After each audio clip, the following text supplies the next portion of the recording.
Ako ng lakas ng loob kasi actually hindi ko naman talaga desisyon na mag-out sa public about my HIV status. Nagsimula lang po kasi siya nung umpisa na every time na may HIV 101 po kasi when we go to different sectors, may naghahanap po ng testimonial. So yung testimonial is someone who's living with HIV, living the life.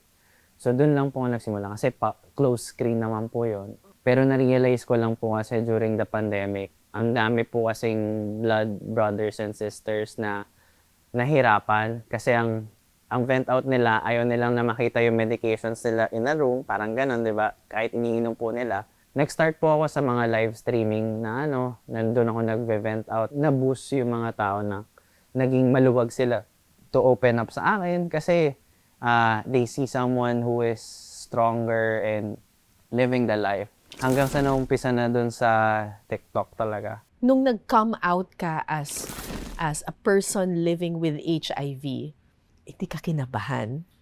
Sa una po, kinabahan kasi may takot din ako sa tao somehow. I mean, I'm an ambivert. So in a way, bago ako pakasalamuhan yung tao, parang hirap mag-connect. Siyempre, inisip ko rin po yung family kung paano sila i-judge ng ibang tao. Nung nag-come out po ako kasi, parang inisip ko po sa sarili ko, para sa akin yung pagka-come out ko. Hindi po para sa family ko, para lumuwag po yung hininga ko.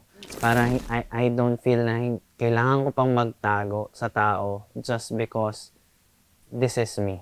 Kailangan i-full grasp ko po yung pagtanggap po sa sarili ko during that time.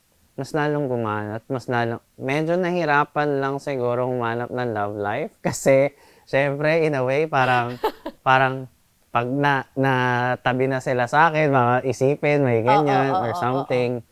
Pero alam mo yun, at least makikilala ko kung sino yung matapang sa susunod, di ba?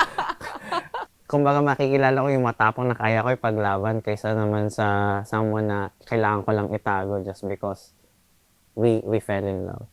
So, parang ganun yung situation. So may love life ka ba ngayon? Wala po. Ayan, available si Lawrence.